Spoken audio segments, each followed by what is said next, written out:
বইয়ের নাম আকিদা লামিয়া ও তার ব্যাখ্যা। মূল লেখক শাইখুল ইসলাম ইমাম ইবনু তাইমিয়া আল-হারানী রাহিমাহুল্লাহ।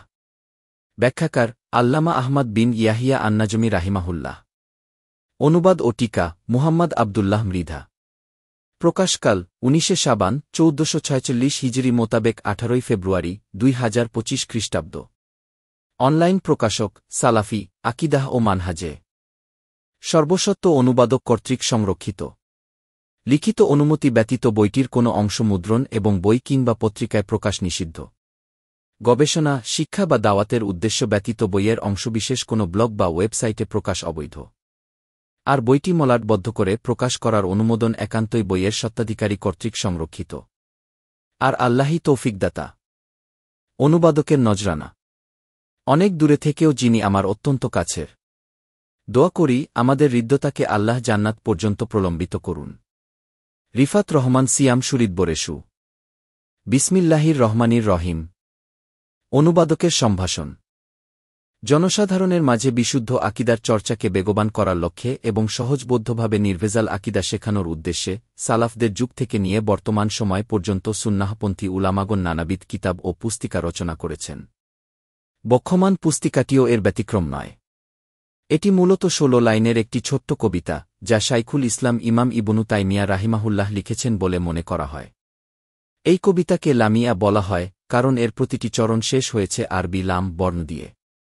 এজন্য এটি আল কাসিদাতুল লামিয়া, আলমানজুমাতুল লামিয়া, আলাকিদাতুল লামিয়া প্রভৃতি নামে প্রসিদ্ধি লাভ করেছে।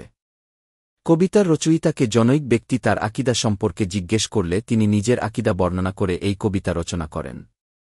কবিতার রচয়িতা আমাদের সবার পরিচিত, জগৎবিখ্যাত মনীষী এবং হাজার বছরের শ্রেষ্ঠ বিদ্বান শাইখুল ইসলাম ইমাম ইবনু তাইমিয়া রাহিমাহুল্লাহ, মৃত্যু 728 হিজরি। যার জ্ঞান ও মহত্বের প্রশংসায় মুখর হয়েছেন বড় বড় হাদিসবেত্তা ও ফিকহ বিশারদ ইমাম। এমনকি তার ব্যাপারে বলা হয়েছে, ইমাম ইবনু তাইমিয়া যেই হাদিস জানেন না, সেটা কোনো হাদিসই নয়। আকিদা লামিয়া কি আসলেই শাইখুল ইসলাম ইবনু তাইমিয়া রাহিমাহুল্লাহ রচনা করেছিলেন? তা নিয়ে উলামা ও গবেষকদের মধ্যে 3টি মতে মতভেদ হয়েছে। প্রথম মত, শাইখুল ইসলাম থেকে আকিদা লামিয়া প্রমাণিত।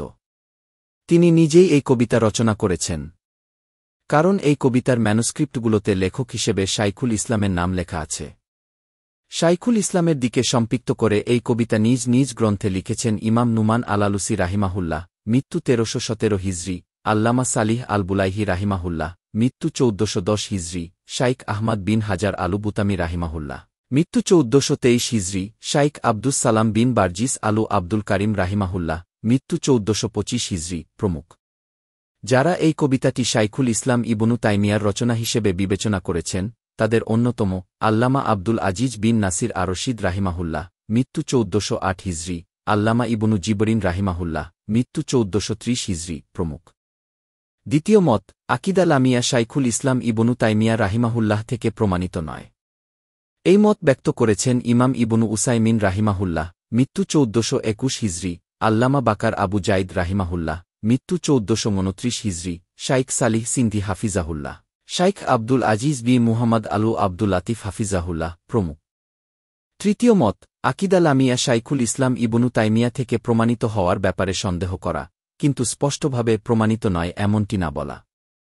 এ ধরনের অবস্থান নিয়েছেন ইমাম সুলাইমান বিন সিহমান রাহিমাহুল্লাহ, মৃত্যু 1349 হিজরি, আল্লামা আব্দুল কারিম আল খুদাইর হাফিজাহুল্লাহ, জন্ম 1374 হিজরি, শাইখ আবদুল্লাহ আল গুনাইমান হাফিজাহুল্লাহ, জন্ম 1352 হিজরি প্রমুখ।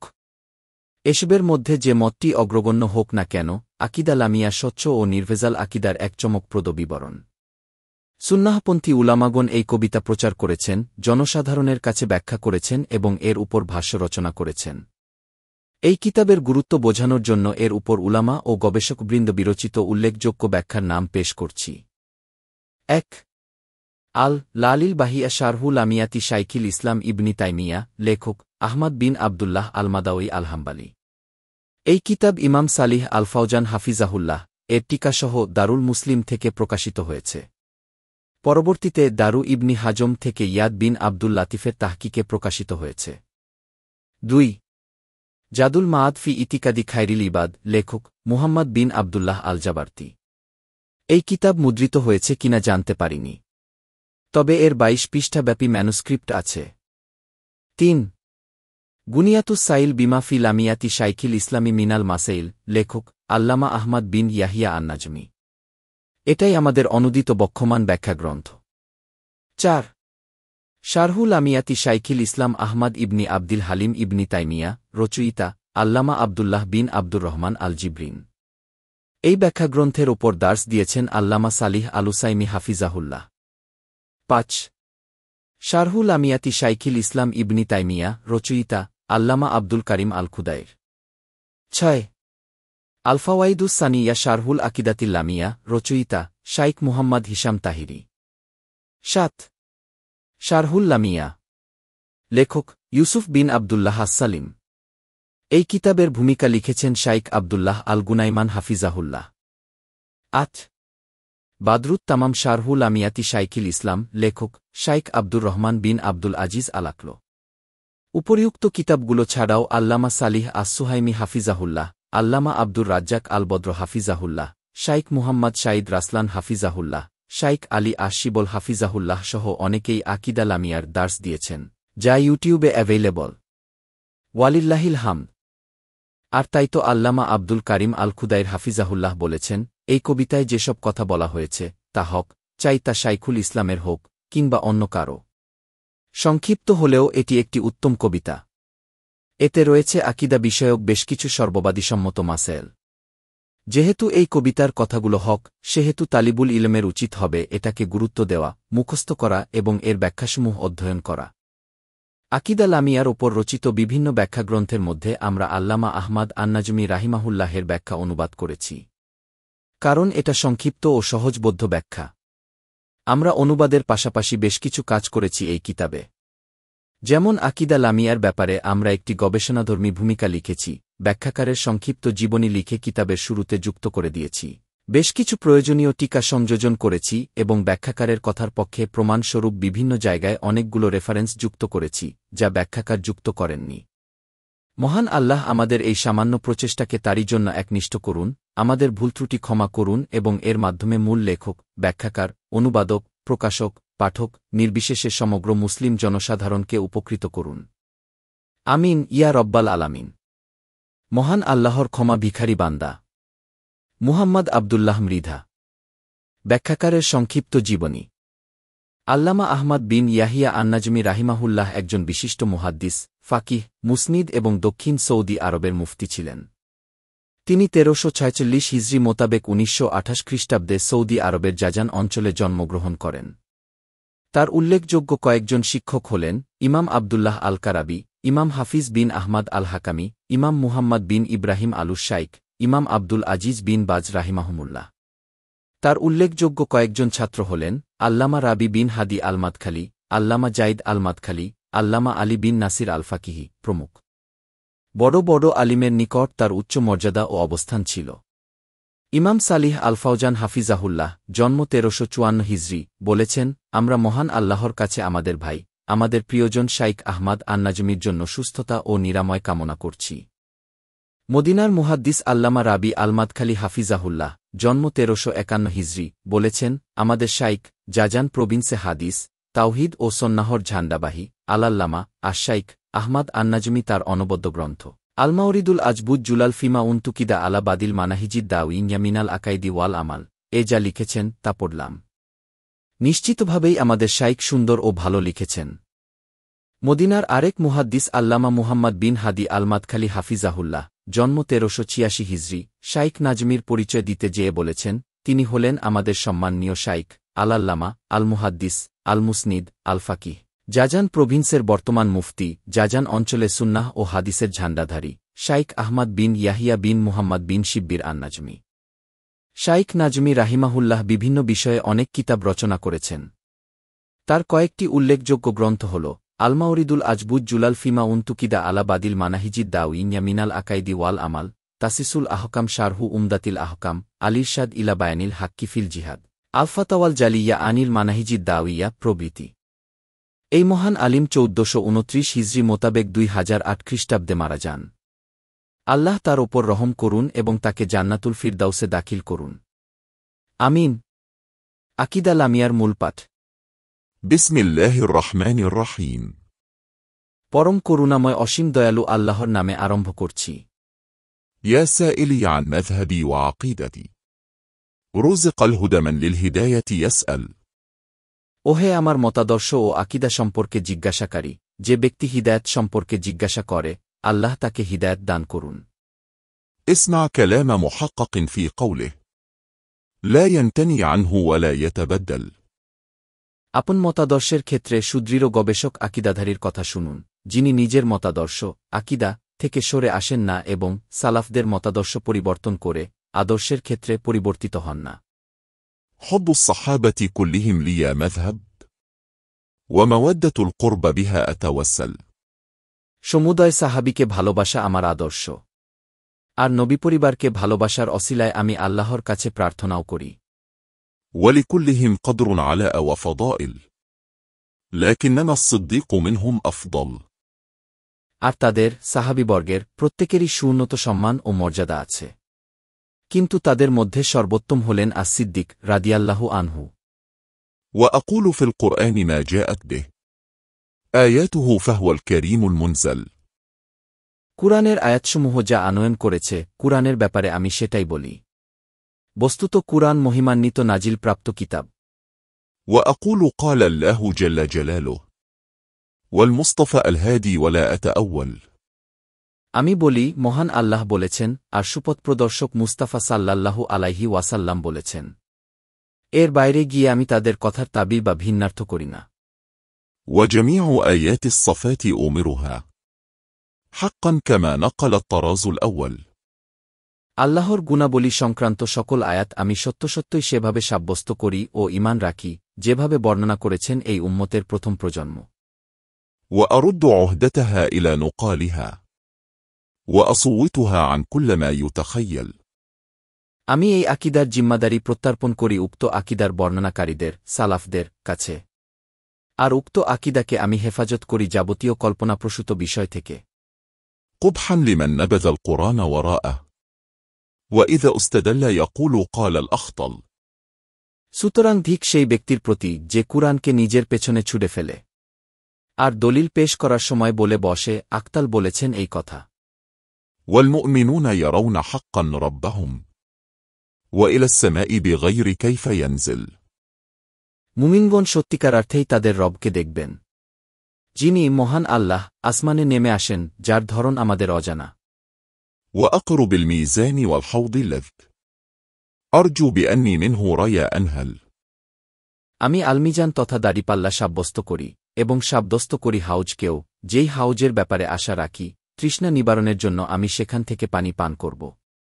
وكذا الصراط يمد فوق جهنم، فمسلم ناجي وآخر مهمل. তদ্রূপ স্বীকৃতি দিই, জাহান্নামের উপরে বিস্তৃত পুল সিরাত থাকবে, কেউ কেউ সেখান থেকে নিরাপদে পরিত্রাণ পাবে, আবার কেউ কেউ হবে পরিত্যক্ত।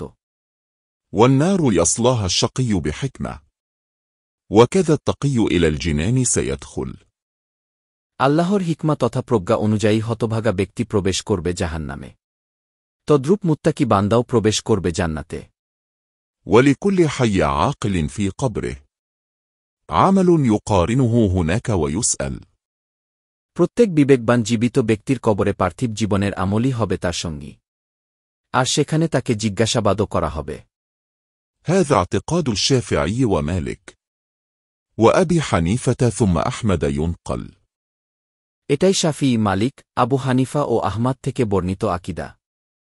فإن اتبعت سبيلهم فموفق، وإن ابتدعت فما عليك معول. সুতরাং আপনি যদি তাদের পথ অনুসরণ করেন তাহলে তৌফিক প্রাপ্ত হবেন, আর যদি বিদাত করেন তাহলে আপনার ওপর নির্ভর করা হবে না। ব্যাখ্যাকারের ভূমিকা। আল্লাহর নামে আরম্ভ করছি। সালাত ও সালাম ধার্য হোক আল্লাহর রাসূল সাল্লাল্লাহু আলাইহি ওয়াসাল্লামের প্রতি।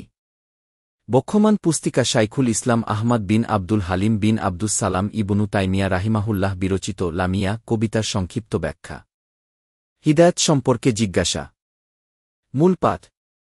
يا سائلي عن مذهبي وعقيدتي، رزق الهدى من للهداية يسأل.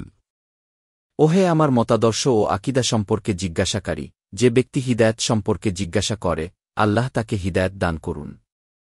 ব্যাখ্যা এখানে শাইখুল ইসলাম রাহিমাহুল্লাহু তাআলা তার আকীদা সম্পর্কে জিজ্ঞাসাকারী ব্যক্তির জন্য দোয়া করেছেন যেন আল্লাহ তাকে হিদায়াত দান করেন।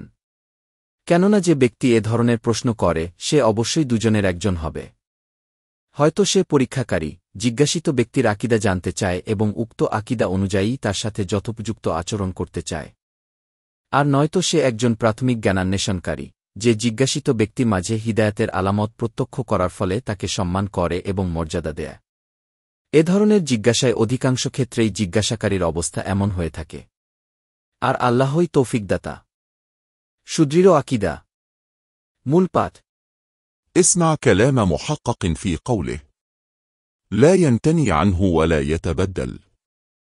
আপন মতাদর্শের ক্ষেত্রে সুদৃঢ় গবেষক আকীদাধারীর কথা শুনুন, যিনি নিজের মতাদর্শ, আকীদা থেকে সরে আসেন না এবং সালাফদের মতাদর্শ পরিবর্তন করে আদর্শের ক্ষেত্রে পরিবর্তিত হন না। ব্যাখ্যা এখানে শাইখ জানিয়ে দিচ্ছেন, গবেষণা, অনুসন্ধান এবং দলিল প্রমাণের দিকে ফিরে যাওয়ার পরেই তার এই আকীদা সাব্যস্ত হয়েছে। সেজন্য তিনি এই আকীদার উপরে সুদৃঢ় রয়েছেন, যা থেকে তিনি কখনোই সরে আসবেন না, যতই বাধাবিপত্তি আসুক না কেন। এবং এই আকীদা থেকে পরিবর্তিত হয়ে ভিন্ন আকীদায় যাবেন না, যতই প্ররোচনাদায়ক বিষয় আসুক না কেন। সাহাবীবর্গ ও নবী পরিবার সংক্রান্ত আকীদা। মূল পাঠ। حب الصحابة كلهم لي مذهب ومودة القرب بها أتوسل। সমুদয় সাহাবীকে ভালোবাসা আমার আদর্শ, আর নবী পরিবারকে ভালোবাসার অসিলায় আমি আল্লাহর কাছে প্রার্থনাও করি। ব্যাখ্যা শাইখুল ইসলাম রাহিমাহুল্লাহ এখানে ইঙ্গিত করেছেন, কোনোরকম ব্যত্যয় না করে সকল সাহাবীকে ভালোবাসা তার মতাদর্শ। কারণ মহান আল্লাহ সূরা হাশরে মুহাজির ও আনসার সাহাবীগণের কথা উল্লেখ করার পর বলেছেন, যারা তাদের পরে এসেছে তারা বলে, হে আমাদের রব, আমাদেরকে এবং আমাদের ভাইদেরকেও ক্ষমা করুন, যারা ঈমান আনয়নে আমাদের অগ্রগামী হয়েছেন। সূরা হাশর আয়াত 10। মহান আল্লাহ আরও বলেছেন, মুহাম্মদ আল্লাহর রাসূল, তার সঙ্গীবর্গ কাফিরদের প্রতি কঠোর এবং নিজেদের মধ্যে পরস্পরের প্রতি সহানুভূতিশীল। সূরা ফাতহ আয়াত 29। তিনি আরও বলেছেন, মুমিনরা যখন গাছের নিচে তোমার নিকট বায়াত, আনুগত্যের অঙ্গীকার করল তখন আল্লাহ তাদের প্রতি সন্তুষ্ট হলেন, তাদের অন্তরে যা ছিল তা তিনি অবগত ছিলেন, তাদেরকে তিনি দান করলেন প্রশান্তি এবং তাদেরকে পুরস্কার দিলেন আসন্ন বিজয়। সূরা ফাতহ আয়াত 18। মহান আল্লাহ অন্যত্র বলেছেন, আর যেসব মুহাজির ও আনসার ঈমান আনয়নে প্রথম সারির অগ্রণী, আর যেসব লোক উত্তমরূপে তাদের অনুসরণকারী, আল্লাহ তাদের প্রতি সন্তুষ্ট হয়েছেন যেমনভাবে তারা তার প্রতি সন্তুষ্ট হয়েছে। আর আল্লাহ তাদের জন্য এমন উদ্যানসমূহ প্রস্তুত করে রেখেছেন, যার তলদেশ দিয়ে ঝর্ণাধারা প্রবাহিত হয়, সেখানে তারা চিরদিন অবস্থান করবে। এটাই হচ্ছে মহাসাফল্য। সূরা তাওবা আয়াত 100। মহান আল্লাহ আরও বলেছেন, নিশ্চয় আল্লাহ তার নবী এবং মুহাজির ও আনসারদের তাওবা কবুল করলেন, যারা নবীর অনুগামী হয়েছিল এমন সংকটময় মুহূর্তে, যখন তাদের মধ্যকার এক দলের অন্তর্হক থেকে বিচ্যুত হওয়ার উপক্রম হয়েছিল। অতঃপর আল্লাহ তাদের তাওবা কবুল করলেন, নিঃসন্দেহে আল্লাহ তাদের প্রতি স্নেহশীল, করুণাময়। আর ওই 3 ব্যক্তির তাওবাও তিনি কবুল করলেন, যাদের ব্যাপারে সিদ্ধান্ত স্থগিত রাখা হয়েছিল। এমনকি ভূপৃষ্ঠ নিজের প্রশস্ততা সত্ত্বেও তাদের প্রতি সংকীর্ণ হয়ে গিয়েছিল এবং তাদের নিজেদের জীবন তাদের জন্য দুর্বিষহ হয়েছিল, আর তারা বুঝতে পেরেছিল, আল্লাহর পাকড়াও থেকে বাঁচার জন্য তিনি ছাড়া আর কোনো আশ্রয়স্থল নেই। অতঃপর তিনি তাদের তাওবা কবুল করলেন, যাতে তারা নিজেদের তাওবায় অটল থাকে। নিশ্চয়ই আল্লাহ অধিক তাওবা কবুলকারী, অসীম দয়ালু। সূরা তাওবা আয়াত 117-118। অনুবাদকের টিকা, যাদের ব্যাপারে সিদ্ধান্ত স্থগিত রাখা হয়েছিল, তারা 3 জন সাহাবী ছিলেন, কাব বিন মালিক, মুরারা বিন রাবি ও হিলাল বিন উমাইয়া রাদিয়াল্লাহু আনহুম। তারা 3 জনই ছিলেন মুখলিস সাহাবী। তাবুক যুদ্ধে অবহেলাবশত তারা নবীজি সাল্লাল্লাহু আলাইহি ওয়াসাল্লামের সাথে শরিক হননি। পরে তারা নিজেদের ভুল বুঝতে পারেন ও ভাবেন, জিহাদে শরিক না হয়ে পিছিয়ে থাকার একটি অপরাধ করেছি, কিন্তু পুনরায় মুনাফিকদের মতো নবীজি সাল্লাল্লাহু আলাইহি ওয়াসাল্লামের কাছে মিথ্যা অজুহাত দিয়ে আরেকটি অপরাধ আমরা করব না। ফলে তারা নবীজি সাল্লাল্লাহু আলাইহি ওয়াসাল্লামের কাছে নিজেদের অপরাধ স্বীকার করেন এবং অপরাধের শাস্তির জন্য নিজেদেরকে পেশ করেন। নবীজি সাল্লাল্লাহু আলাইহি ওয়াসাল্লাম তাদের বিষয়ে আল্লাহর কাছে সোপর্দ করে দেন, যেন আল্লাহ তাদের বিষয়ে কোনো ফয়সালা করেন। এরপরেও নবীজি সাল্লাল্লাহু আলাইহি ওয়াসাল্লাম সাহাবীগণকে উক্ত 3 সাহাবীর সাথে কোনো সামাজিক সম্পর্ক রাখতে এমনকি কথাবার্তা বলতেও নিষেধ করে দেন এবং ৪০ দিন পর তাদেরকে নিজ নিজ স্ত্রী থেকেও পৃথক থাকার আদেশ দেন। সুতরাং তাই করা হয়। আরও ১০ দিন অতিবাহিত হওয়ার পর মোট ৫০ দিন পর তাদের তাওবা কবুল করা হয় এবং আলোচ্য আয়াত অবতীর্ণ হয়। বিস্তারিত ঘটনা জানতে দেখুন সহিহুল বুখারী হাদিস ৪৪১৮। টিকা সমাপ্ত। এ জাতীয় আয়াত থেকে প্রতীয়মান হয় সাহাবিগণকে ভালোবাসা ওয়াজিব, যারা নবীজি সাল্লাল্লাহু আলাইহি ওয়াসাল্লামের সাথে থেকে উত্তমরূপে বালামুসিবত সহ্য করেছেন। আর এটাই ছিল তাদের প্রতি আল্লাহর সন্তুষ্টির কারণ। কেননা তারা হকের ক্ষেত্রে তাদের নবীর পৃষ্ঠপোষকতায় অটল ছিলেন। অনুরূপভাবে সকল সাহাবিকে ভালোবাসা এবং কোনো একজন সাহাবিদের ব্যাপারেও খারাপ মন্তব্য না করা প্রত্যেক মুসলিমের জন্য ওয়াজিব।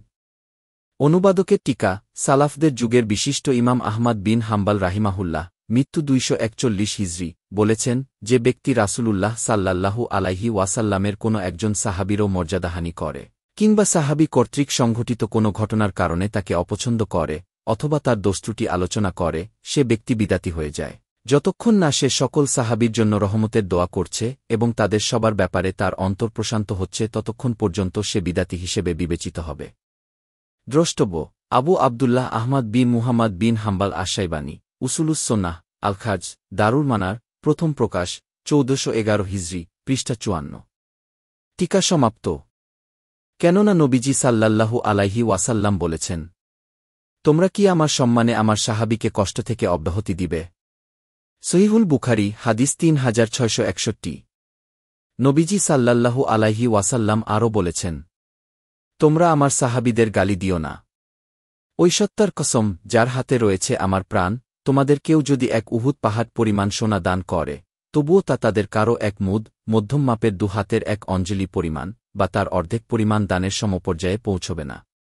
সহিহুল বুখারী হাদিস ৩৬৭৩, সহিহ মুসলিম হাদিস ২৫৪০। এরপর শাইখুল ইসলাম রাহিমাহুল্লাহ বলেছেন, আর নবী পরিবারকে ভালোবাসার অসিলায় আমি আল্লাহর কাছে প্রার্থনাও করি। অর্থাৎ নবীজি সাল্লাল্লাহু আলাইহি ওয়াসাল্লামের পরিবারকে ভালোবাসার অসিলায় আমি আল্লাহর কাছে প্রার্থনা করি এবং আল্লাহর কাছে আশা করি যেন তিনি আমার পাপ মোচন করে দেন এবং কিয়ামতের দিন আমাকে এমন সাহাবীবর্গ ও নবী পরিবারের প্রবেশস্থলে প্রবিষ্ট করেন, যাদের প্রতি আল্লাহ সন্তুষ্ট হয়ে গেছেন। অনুবাদকের টিকা কোনো কিছুকে অসিলা বা মাধ্যম সাব্যস্ত করে আল্লাহর কাছে দোয়া করা নিঃশর্তভাবে বৈধ নয়, বরং কিছু বিষয়কে অসিলা গণ্য করা বৈধ, আবার কিছু বিষয়কে অসিলা গণ্য করা অবৈধ। প্রধানত ৩টি বিষয়কে অসিলা করে আল্লাহর কাছে দোয়া করা শরীয়তসম্মত, যথা: ১ মহান আল্লাহর নাম ও গুণাবলীর অসিলায় দোয়া করা। দলিল সূরা আরাফ আয়াত ১৮০, সূরা নামল আয়াত ১৯। ২ নিজে কোনো ভালো আমল করলে সেই ভালো আমলের অসিলায় দোয়া করা। দলিল সূরা আলে ইমরান আয়াত ১৬, ৫৩, ১৯৩, ১৯৪, সহিহুল বুখারী হাদিস ২২৭২, সহিহ মুসলিম হাদিস ২৭৪৩।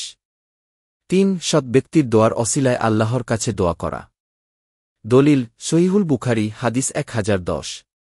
এই ৩টি বিষয়ের অসিলায় দোয়া করতে কোনো অসুবিধা নেই, কিন্তু এগুলো ব্যতীত অন্য কিছুকে অসিলা করা হয় শিরক কিংবা বিদাত, আর নয়তো সেগুলো মতভেদপূর্ণ, যেসবের সিদ্ধতা নিয়ে সুন্নাহপন্থী উলামাগণের মাঝে মতানৈক্য রয়েছে। বিস্তারিত দ্রষ্টব্য মুহাম্মদ নাসিরুদ্দিন আল আলবানী, আততাওয়াসুল আনওয়াউচ ওয়া আহকামুহ, তাহকিক মুহাম্মদ ঈদ আল আব্বাসী, রিয়াদ, দারুল মারিফ, প্রথম প্রকাশ, ১৪২১ হিজরি ২০০১ খ্রিস্টাব্দ, পৃষ্ঠা ২৯ থেকে ৪২।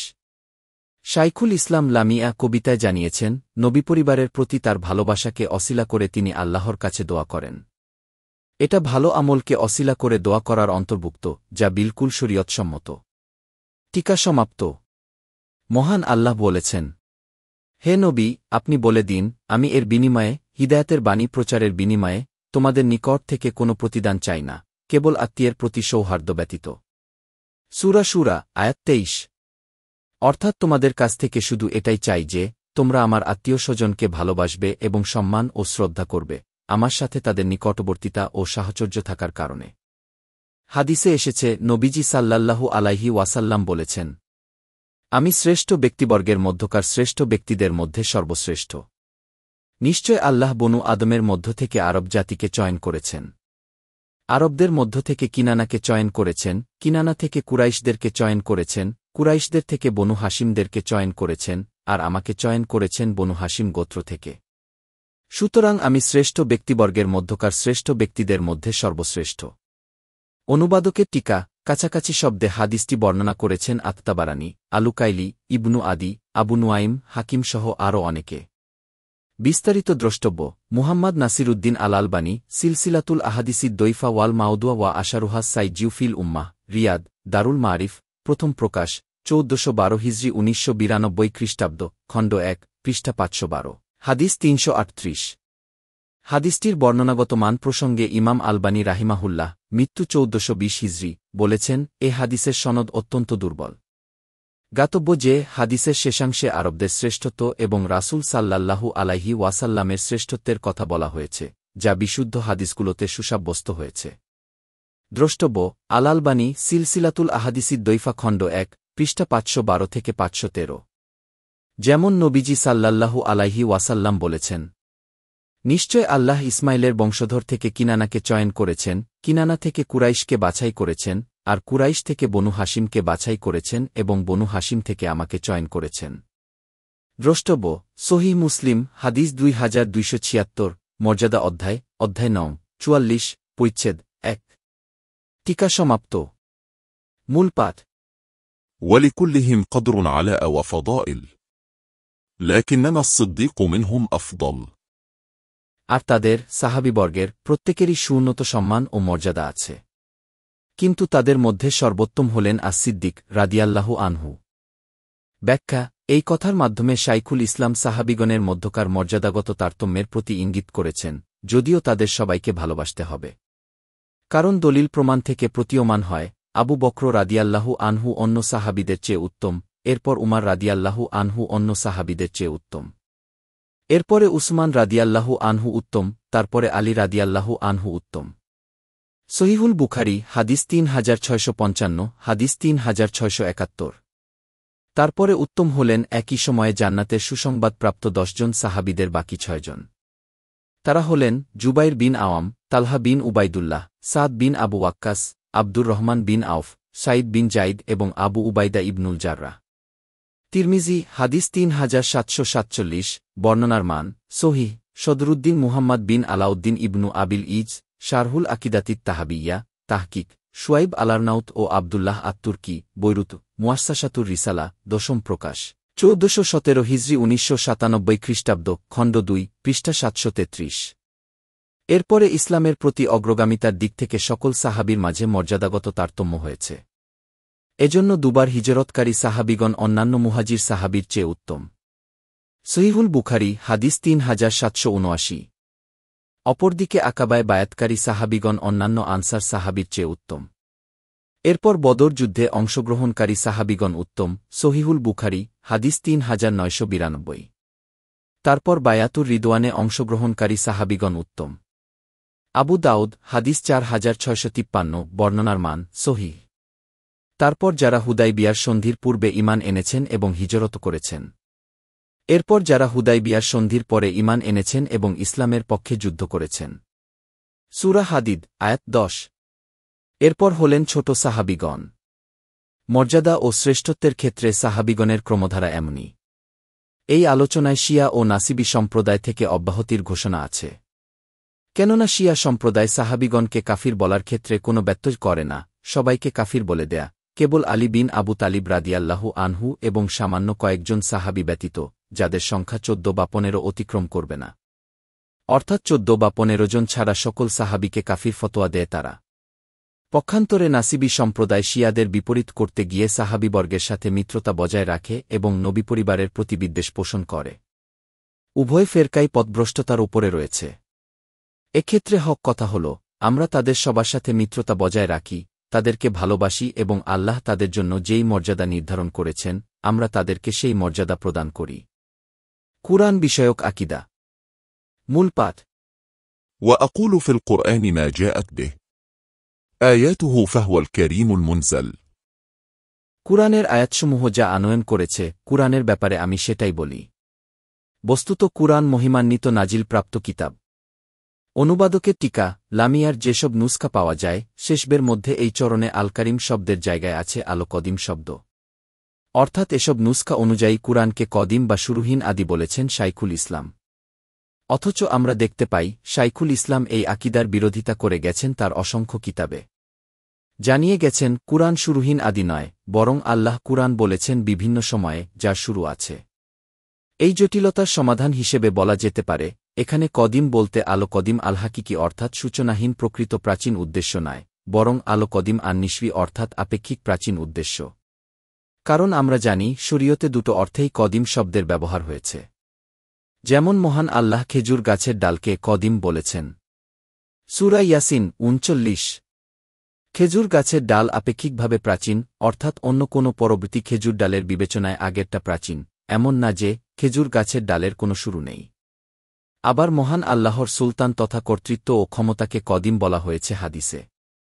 আবু দাউদ হাদিস ৪৬৬, বর্ণনার মান সহিহ। আল্লাহর ক্ষমতার কোনো সূচনা নেই, সুতরাং এটা কদিম হাকিকি তথা সূচনাহীন প্রকৃত প্রাচীন।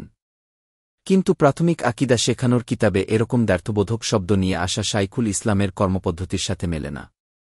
এজন্যই যেসব বিদ্বান লামিয়া কবিতাকে শাইখুল ইসলামের লেখা হিসেবে মানতে অস্বীকার করেছেন, তারা এই চরণটিকে নিজেদের মতের পক্ষে অন্যতম প্রমাণ হিসেবে পেশ করেছেন। ভিন্নপক্ষের বিদ্বানগণ দুভাবে তাদের আর্গুমেন্টের জবাব দিয়েছেন। যথা: ১. কিছু কিছু নুসখায় আল কদিম শব্দের জায়গায় আল কারিম শব্দই আছে। যেমন ইমাম সালিহ আল ফাওজান হাফিজাহুল্লাহ জন্ম ১৩৫৪ হিজরি এমন দাবি করেছেন আল্লালিল বাহিয়া কিতাবের টিকায়, এবং আল্লামা ইবনু জিবরিন মৃত্যু ১৪৩০ হিজরি ও আল্লামা আব্দুল কারিম খুদাইর জন্ম ১৩৭৪ হিজরি এ দাবি করেছেন তাদের শারহুল লামিয়া গ্রন্থে। দ্রষ্টব্য: আহমদ বিন আবদুল্লাহ আল-মারদাওয়ী আল্লালিল বাহিয়া কি শারহি লামিয়াতি শাইখুল ইসলাম ইবনি তাইমিয়া, টিকা সালিহ বিন ফাওজান আল ফাওজান, রিয়াদ, দারুল মুসলিম, প্রথম প্রকাশ ১৪১৭ হিজরি ১৯৯৬ খ্রিস্টাব্দ, পৃষ্ঠা ৪৬। আল জিবরিন শারহুল আমিয়াতি শাইখুল ইসলাম, পৃষ্ঠা ২৯। আল খুদাইর শারহুল আমিয়াতি শাইখুল ইসলাম, পৃষ্ঠা ৬৮। তাদের দৃষ্টিভঙ্গি থেকে বোঝা যায়, যেহেতু শাইখুল ইসলামের আকিদা মানহাজের সাথে আল কারিম শব্দটি সামঞ্জস্যপূর্ণ, সেহেতু এই শব্দকেই প্রাধান্য দিতে হবে।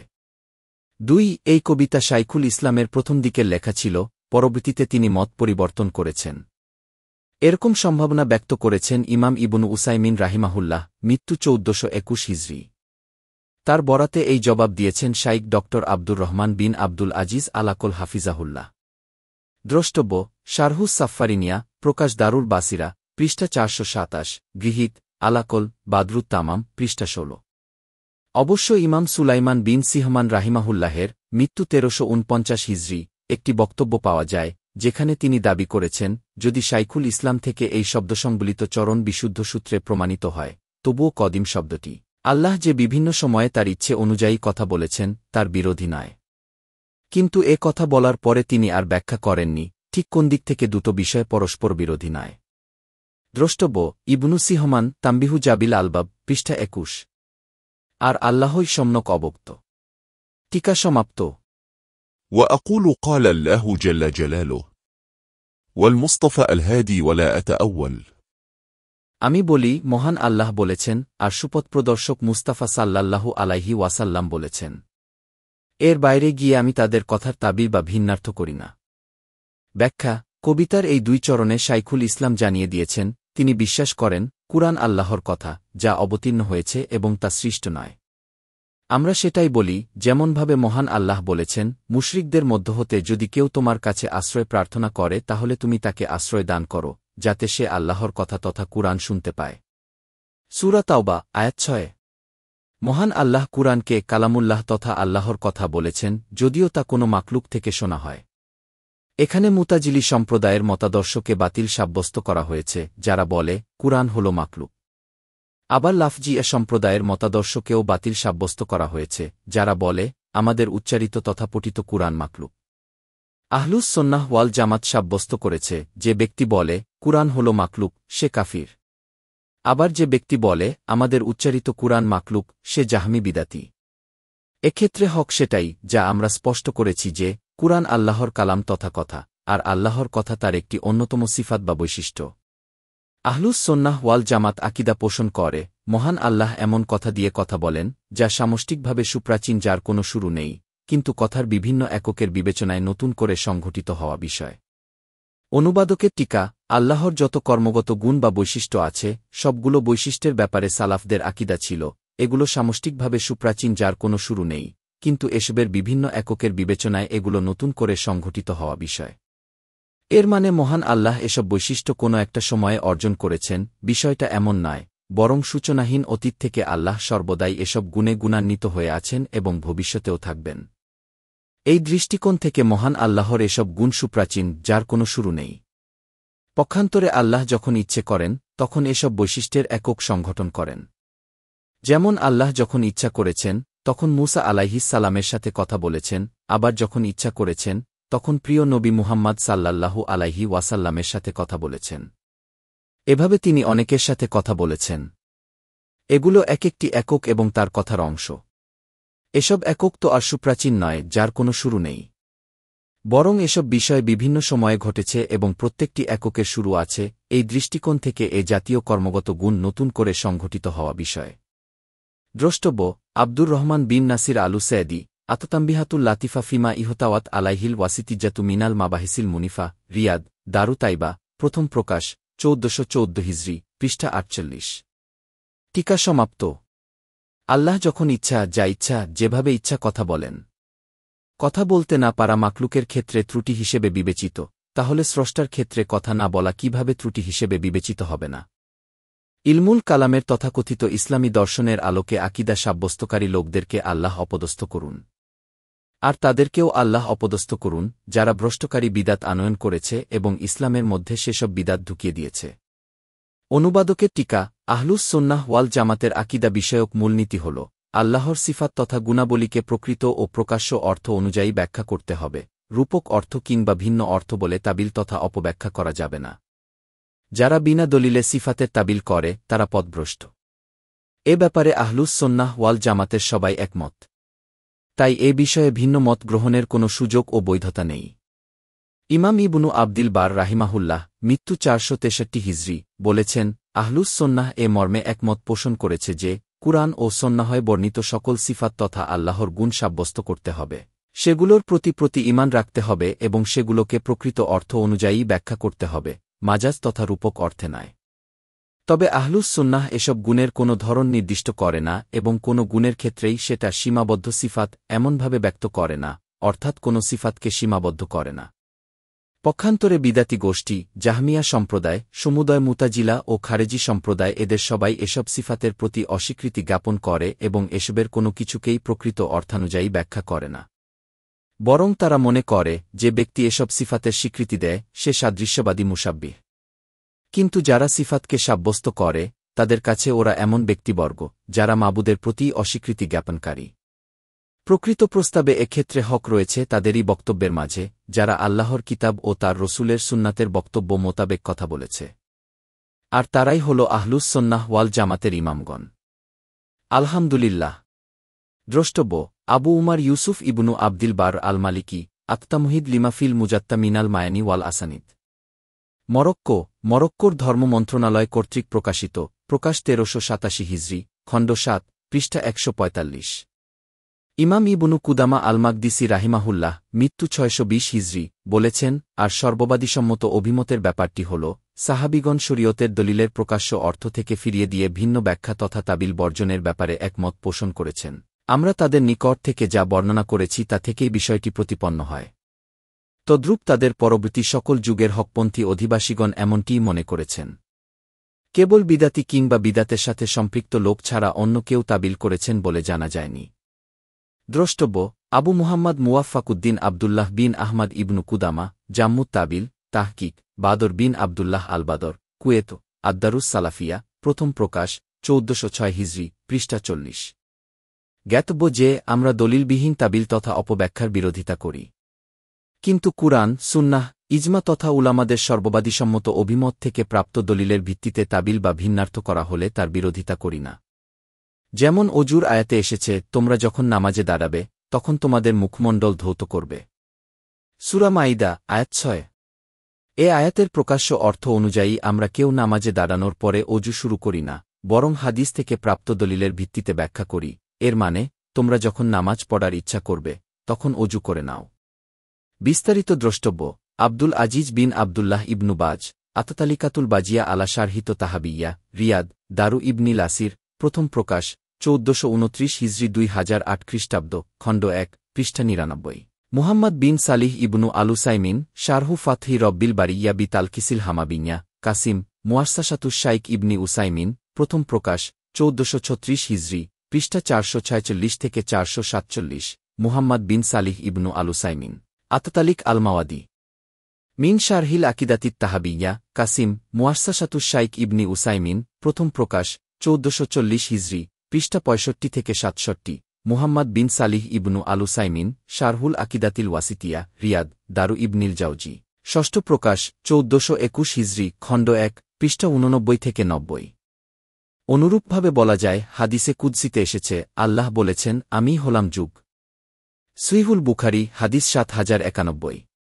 আমরা এই বাক্যের ভিন্ন ব্যাখ্যা করে বলি এর মানে আমি হলাম যুগের মালিক নিয়ন্ত্রক ও পরিবর্তক কারণ আমাদের ব্যাখ্যার পক্ষে দলিল আছে যেহেতু একই হাদিসে ওই কথা বলার পরে আল্লাহ বলেছেন আমার হাতেই সকল কিছুর কর্তৃত্ব রয়েছে আমি রাত ও দিনকে পরিবর্তন করে থাকি দ্রষ্টব্য মুহাম্মদ বিন সালিহ আলুসাইমিন তালিকুন মুক্তাসার আলালুমাতিল ইতিকাদ তাহকিক আশরাফ বিন আব্দুল মাকসুদ মাকতাবাতু আদওয়াইস সালাফ তৃতীয় প্রকাশ ১৪১৫ হিজরি ১৯৯৫ খ্রিস্টাব্দ পৃষ্ঠা ২২ টিকা সমাপ্ত আল্লাহর গুণাবলী বিষয়ক আয়াত সমগ্রের ক্ষেত্রে আহলুস সুন্নাহের আকিদা মূল পাঠ وجميع آيات الصفات أمرها حقا كما نقل الطراز الأول আল্লাহর গুণাবলী সংক্রান্ত সকল আয়াত আমি সত্যসত্যই সেভাবে সাব্যস্ত করি ও ঈমান রাখি যেভাবে বর্ণনা করেছেন এই উম্মতের প্রথম প্রজন্ম وأرد عهدتها إلى نقالها وأصوتها عن كل ما يتخيل আমি এই আকিদার জিম্মাদারি প্রত্যার্পণ করি উক্ত আকিদার বর্ণনাকারীদের সালাফদের কাছে আর উক্ত আকিদাকে আমি হেফাজত করি যাবতীয় কল্পনাপ্রসূত বিষয় থেকে قبحا لمن نبذ القرآن وراءه وإذا استدل يقول قال الأخطل সুতরাং ধিক সেই ব্যক্তির প্রতি যে কুরআনকে নিজের পেছনে ছুড়ে ফেলে আর দলিল পেশ করার সময় বলে বসে আক্তাল বলেছেন এই কথা ব্যাখ্যা এই তিনটি চরণে শাইখুল ইসলাম রাহিমাহুল্লাহ সাব্যস্ত করেছেন তিনি কিতাব সুন্নাহয় উল্লিখিত আল্লাহর সকল বৈশিষ্ট্যের প্রতি ঈমান রাখেন তিনি এসব বৈশিষ্ট্যের প্রতি ঈমান রাখেন এবং আরবি ভাষার দাবি অনুযায়ী সিফাতগুলোকে এমন অর্থ দিয়ে ব্যাখ্যা করেন যা আল্লাহর মর্যাদার সাথে সামঞ্জস্যপূর্ণ সুতরাং তিনি আলোয়াচহ তথা চেহারা সাব্যস্ত করলে বলেন আমি আল্লাহর জন্য চেহারা সাব্যস্ত করি যা আল্লাহর মর্যাদার সাথে মানানসই আলিয়াত তথা হাত সাব্যস্ত করলে বলেন আমি আল্লাহর জন্য হাত সাব্যস্ত করি যা আল্লাহর মর্যাদার সাথে মানানসই আইন তথা চোখ সাব্যস্ত করলে বলেন আমি আল্লাহর জন্য চোখ সাব্যস্ত করি যা আল্লাহর মর্যাদার সাথে মানানসই অনুরূপভাবে যত সিফাত বর্ণিত হয়েছে সবগুলোর ক্ষেত্রেই এই কথা বলা হবে চাই সেসব সিফাত সত্তাগত গুণাবলী হোক যেমনটি কিছু পূর্বের উদাহরণে বলা হল আর চাই সেসব সিফাত কর্মগত গুণাবলী হোক যেমন আরশের উপরে আরোহণ দুনিয়ার আসমানে অবতরণ প্রভৃতি অনুবাদকের টিকা যেসব গুণে আল্লাহ সীমাহীন অতীত থেকে সদা বিশেষিত আছেন এবং ভবিষ্যতেও থাকবেন সেগুলোকে সত্তাগত গুণাবলী বলা হয় যেমন আল্লাহর জ্ঞান ক্ষমতা প্রভৃতি পক্ষান্তরে যেসব গুণ আল্লাহর ইচ্ছের সাথে সংশ্লিষ্ট থাকে আল্লাহ ইচ্ছে করলে তা কার্যকর করেন আবার ইচ্ছে করলে তা কার্যকর করেন না সেগুলোকে কর্মগত গুণাবলী বলা হয় যেমন দুনিয়ার আকাশে মহান আল্লাহর অবতরণ দ্রষ্টব্য মুহাম্মদ বিন সালিহ আলুসাইমিন মুজাক্কিরাতুন আলাল আকিদাতিল ওয়াসিতিয়া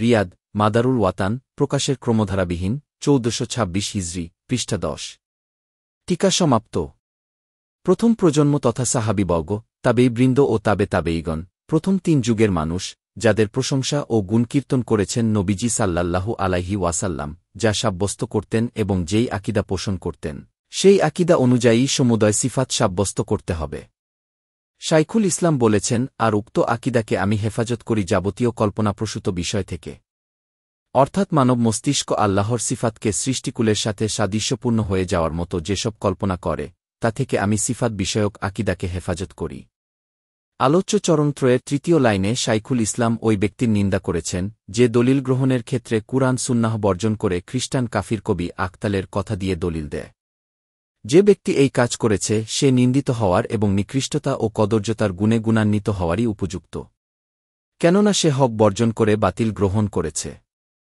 ইন্না লিল্লাহি ওয়া ইন্না ইলাইহি রাজিউন। এখানে আক্তালের কথা দিয়ে দলিল দেওয়া বলতে বোঝানো হয়েছে আশারীদের কর্মকাণ্ডকে। যেহেতু তারা ইস্তিওয়া আলাল আরশ তথা আরশের ওপর আরোহণ সিফাতের তাবিল তথা ভিন্নার্থ করে বলে, এর মানে আরশ দখল করা, আরশের উপর আরোহণ করা নয়। তারা এই তাবিলের পক্ষে আক্তালের কথা দিয়ে দলিল দেয়, যেখানে আক্তাল বলেছে, কোনো তরবারি কিংবা প্রবহমান রক্ত তথা রক্তপাত ছাড়াই বিশর ইরাকের উপর ইস্তিওয়া করেছেন, অর্থাৎ ইরাক দখল করেছেন। অনুবাদকের টিকা, আশারিমাতুরিদিদের অসংখ্য কিতাবে খ্রিস্টান কবি আক্তালের এই পংক্তি পাওয়া যায়। এর মাধ্যমে তারা ইস্তিওয়া আলাল আরশ সিফাতের অর্থ আরশ দখল করা সাব্যস্ত করে, আর আল্লাহ যে আরশের উপর আরোহণ করেছেন বা উঠেছেন সেই অর্থ অস্বীকার করে। এই জায়গায় আশারিমাতুরিদিরা বিলকুল মুতাজিলিদের পদাঙ্ক অনুসরণ করেছে, কারণ মুতাজিলিরা এই পংক্তি ব্যবহার করে উক্ত সিফাতের তাবিল করত। এই বাস্তবতা স্বীকার করেছেন বিখ্যাত আশারি বিদ্বান আল্লামা আব্দুল কাহির আল বাগদাদী রাহিমাহুল্লাহু ওয়া গাফারালাহু, মৃত্যু 1037 হিজরি। দ্রষ্টব্য: আব্দুল কাহির বিন তাহির আত্তাইমি আল বাগদাদী, উসুলুদ্দিন, ইস্তাম্বুল, মাদ্রাসাতুল ইলাহিজ্জাত বিদারিল ফুনুনিত তুর্কিয়া, প্রথম প্রকাশ 1346 হিজরি 1928 খ্রিস্টাব্দ, পৃষ্ঠা 112। ইমাম ইবনু কাসির রাহিমাহুল্লাহ, মৃত্যু 774 হিজরি, বলেছেন, জাহমি সম্প্রদায়ের লোকেরা কবি আক্তালের পংক্তি দিয়ে ইস্তিওয়া আলাল আরশ মানে আরশ দখল করা এর পক্ষে দলিল দেয়, যেই পংক্তিতে মূলত সে, আক্তাল, বিশর বিন মারওয়ানের প্রশংসা করেছিল। পংক্তিটি হল, কোনো তরবারি কিংবা প্রবহমান রক্ত তথা রক্তপাত ছাড়াই বিশর ইরাকের উপর ইস্তিওয়া করেছেন, অর্থাৎ ইরাক দখল করেছেন। এই পংক্তিতে তাদের দাবির পক্ষে কোনো প্রমাণ নেই, কেননা অনেক দিক থেকে এই দলিল গ্রহণ বাতিল। আর আক্তাল একজন খ্রিস্টান ছিল। দ্রষ্টব্য: আবুল ফিদা ইসমাইল বিন উমার ইবনু কাসির আল কুরাশি, আলবিদায়া ওয়ান নিহায়া, তাহকিক, আবদুল্লাহ আত্তুর্কি, দারুহাজার, প্রকাশ 1424 হিজরি 2003 খ্রিস্টাব্দ, খণ্ড 12, পৃষ্ঠা 241। টিকা সমাপ্ত। এই দলিল গ্রহণ বাতিল, কারণ বিশর বিন মারওয়ানের ক্ষেত্রে যদি বলা হয় তিনি ইরাক দখল করেছেন, কেননা তিনি ইতপূর্বে ইরাকের দখলদারিত্ব নেননি, তাহলে বলতে হয়, এই কথা মাকলুকের ক্ষেত্রে সঠিক হলেও স্রষ্টার ক্ষেত্রে সঠিক হবে না, কারণ আল্লাহর পূর্বে তার আরশ অন্য কারও দখলে ছিল না। এটা একদম স্পষ্ট বিষয়। কিন্তু আল্লাহ আমাদেরকে জানিয়ে দিয়েছেন, দৃষ্টিশক্তি অন্ধ না হলেও বক্ষস্থিত অন্তর অন্ধ হয়ে যায়। কে আছে এমন যে আল্লাহর বিরোধী হয়ে তার পূর্বে তারই আরশ দখল করে রাখবে? আল্লাহর কাছে ভ্রষ্টতা থেকে পানা চাইছি। আল্লাহ বলেছেন, আকাশমণ্ডলী ও পৃথিবীতে যদি আল্লাহ ছাড়া একাধিক মাবুদ থাকত, তাহলে উভয়ই ধ্বংস হয়ে যেত। সূরা আম্বিয়া, আয়াত 22। মহান আল্লাহ আরও বলেছেন, বলুন, তাদের কথামতো যদি তার সাথে আরও মাবুদ থাকত, তাহলে তারা আরশ অধিপতির সাথে প্রতিদ্বন্দ্বিতা করার উপায় অন্বেষণ করত। তিনি পবিত্র, মহিমান্বিত এবং তারা যা বলে তা হতে তিনি বহুবর্ধে রয়েছেন। 7 আকাশ, পৃথিবী এবং এ দুয়ের অন্তর্বর্তী সব কিছু তারই পবিত্রতা ঘোষণা করে এবং এমন কিছু নেই যা তার সপ্রশংস পবিত্রতা ঘোষণা করে না। কিন্তু ওদের পবিত্রতা ঘোষণা তোমরা অনুধাবন করতে পারো না, তিনি অতিশয় সহনশীল, অধিক ক্ষমাপরায়ণ। আপনি যখন কুরআন পাঠ করেন, তখন আপনার এবং পরকালে অবিশ্বাসীদের মধ্যে আমি এক প্রচ্ছন্ন পর্দা টেনে দিই। সূরা ইসরা, আয়াত 42 থেকে 45। অনুবাদকের টিকা, আক্তালের আরেকটি বিখ্যাত পংক্তি দিয়ে আশারিমাতুরিদিরা দলিল দেয়, যা ব্যাখ্যাকার রাহিমাহুল্লাহ এখানে উল্লেখ করেননি। আল্লাহর কথা বলা গুণের ব্যাপারে আশারিমাতুরিদিদের আকিদা হচ্ছে, আল্লাহর কথা মূলত কালামুন নাফসি তথা নফসের কথা, তার কথা একটি, যা কখনো বিভাজিত হয় না, এবং তার কথায় কোনো বর্ণ ও আওয়াজ নেই। সোজা কথায়, তাদের আকিদা অনুযায়ী আল্লাহর সত্তা থেকে কোনো কথা বের হয় না, সুতরাং কথা মানে মনের কথা বা মনের ভাবনা। নাউজুবিল্লাহি মিন জালিক। তারা তাদের এই বাতিল আকিদার পক্ষে খ্রিস্টান কবি আক্তালের পংক্তি দিয়ে দলিল দেয়। আক্তাল বলেছে, নিশ্চয় কথা তো তাকেই বলে যা অন্তরে থাকে। মানুষের জবানকে তো কেবল অন্তরস্থ কথার দলিল বানানো হয়েছে। এ প্রসঙ্গে ইমাম জাহাবি রাহিমাহুল্লাহ, মৃত্যু 748 হিজরি, একটি ঘটনা বর্ণনা করেছেন। শাফিঈ মাযহাবের এক বিদ্বান ছিলেন আবুল বায়ান রাহিমাহুল্লাহ। তার সাথে জনৈক আশারি বিদ্বানের পর্যালোচনা হয়। তিনি সেখানে ওই আশারি বিদ্বানের উদ্দেশ্যে বলেছিলেন, ধিক তোমাদেরকে, তোমরা কতই না হতভাগা। হাম্বালিদেরকে, এখানে হাম্বালি মানে আহলুস সুন্নাহ। অনুবাদক, যখন জিজ্ঞেস করা হয়, কুরআন যে বর্ণ ও আওয়াজসহ বলা হয়েছে তার দলিল কি? তখন তারা উত্তরে বলে, আল্লাহ বলেছেন আর রাসূল বলেছেন, তথা শুধু কুরআন সুন্নাহ থেকে দলিল দেয়। আর তোমাদেরকে যখন জিজ্ঞেস করা হয়, কুরআন যে স্রেফ নফসে থাকা একটি বিষয়, অর্থাৎ আল্লাহ কোনো বর্ণ ও আওয়াজসহ কুরআন বলেননি, তার দলিল কি? তখন তোমরা বলো, আক্তাল বলেছেন, নিশ্চয় কথা তো তাকেই বলে যা অন্তরে থাকে। আশ্চর্য! সে একজন নিকৃষ্ট খ্রিস্টান। তোমরা কুরআন সুন্নাহ পরিত্যাগ করে তার মতো লোকের কবিতার ওপর নির্ভর করে তোমাদের আকীদা নির্ধারণ করতে পারলে। দ্রষ্টব্য: আবু আবদুল্লাহ মুহাম্মদ বিন আহমদ আজ-জাহাবী, তারিখুল ইসলাম ওয়া ওয়াফাইজাতুল মাশাহিরি ওয়াল আলাম, তাহকিক, উমার আব্দুস সালাম আততাদমুরি, বৈরুত, দারুল কিতাবিল আরাবি, দ্বিতীয় প্রকাশ, 1413 হিজরি 1993 খ্রিস্টাব্দ, খণ্ড 38, পৃষ্ঠা 68। এই পংক্তি দিয়ে আশারি মাতুরিদিদের দলিল দেওয়ার এই কদর্য বিষয় প্রসঙ্গে ইমাম ইবনু আবিল ইজ আল হানাফি রাহিমাহুল্লাহ, মৃত্যু 792 হিজরি, বলেছেন, আকীদা বিষয়ে সুন্নাহপন্থী কোনো দলিল গ্রহণকারী বুখারী মুসলিমের হাদিস দিয়ে দলিল দিলে তারা বলে, এটা তো খবরে আহাদ অর্থাৎ বিপুল সংখ্যক বর্ণনাকারী কর্তৃক বর্ণিত নয়। যদিও ওই হাদিসকে সত্যায়ন করা, সেটাকে সাদরে গ্রহণ করে নেওয়া এবং সে অনুযায়ী আমল করার ব্যাপারে উলামাগণ একমত হয়ে থাকেন, তবুও তারা এমন কথা বলে হাদিসকে প্রত্যাখ্যান করে। তাহলে কিভাবে এই পংক্তি দিয়ে দলিল দেওয়া সঙ্গত হতে পারে, যা কিনা বানোয়াট এবং আক্তালের নামে চালিয়ে দেওয়া কথা, যা তার কাব্যসমগ্রে নেই? পরন্তু এই কবিতার সূত্রকে বিশুদ্ধ ধরে নেওয়া হলেও এটা দিয়ে দলিল দেওয়া জায়েজ হবে না। কারণ খ্রিস্টানরা কথার মর্মার্থ কি, তথা কথা কাকে বলে, সে বিষয়ে পথভ্রষ্ট হয়েছে। তারা মনে করে ঈসা আলাইহিস সালাম স্বয়ং আল্লাহর কথা। দ্রষ্টব্য: ইবনু আবিল ইজ, শারহুল আকিদাতিত তাহাবিন্যা, খণ্ড 1, পৃষ্ঠা 199। টিকা সমাপ্ত। আল্লাহকে দেখা এবং আল্লাহর অবতরণ বিষয়ক আকীদা। মূল পাঠ: والمؤمنون يرون حقا ربهم وإلى السماء بغير كيف ينزل। মুমিনগণ সত্যিকার অর্থেই তাদের রবকে দেখবেন। যিনি মহান আল্লাহ, আসমানে নেমে আসেন, যার ধরন আমাদের অজানা। ব্যাখ্যা: অর্থাৎ কিয়ামতের দিন মুমিনগণ তাদের রবকে দেখবেন, যেমনটি সাব্যস্ত হয়েছে অসংখ্য হাদিস-এ।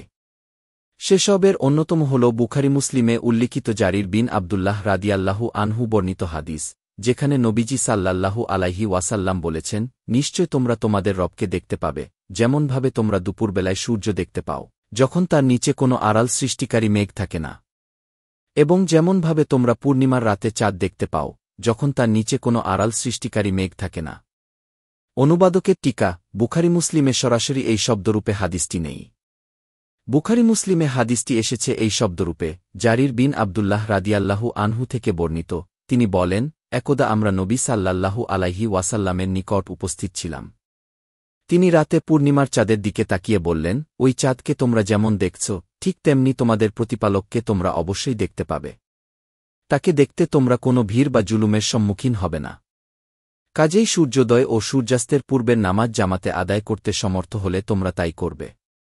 দ্রষ্টব্য: সহিহুল বুখারী, হাদিস 554, সহিহ মুসলিম, হাদিস 633। টিকা সমাপ্ত। কিয়ামতের দিন যে মুমিনগণ তাদের রবকে দেখবেন, সে ব্যাপারে অনেক এবং প্রসিদ্ধ হাদিস বর্ণিত হয়েছে। শাইখুল ইসলাম বলেছেন, মহান আল্লাহ আসমানে নেমে আসেন, যার ধরন আমাদের অজানা। অর্থাৎ মহান আল্লাহ রাতের শেষ তৃতীয়াংশ অবশিষ্ট থাকাকালে দুনিয়ার নিকটবর্তী আসমানে অবতরণ করেন। আবু হুরায়রা রাদিয়াল্লাহু আনহু থেকে বর্ণিত, রাসূল সাল্লাল্লাহু আলাইহি ওয়াসাল্লাম বলেছেন, মহান আল্লাহ প্রতি রাতের শেষ তৃতীয়াংশ অবশিষ্ট থাকাকালে পৃথিবীর নিকটবর্তী আসমানে অবতরণ করে ঘোষণা করতে থাকেন, কে আছে এমন যে আমাকে ডাকবে?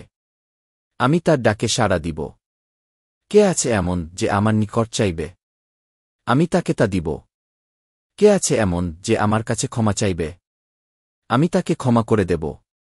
সহিহুল বুখারী, হাদিস 1145, সহিহ মুসলিম, হাদিস 758।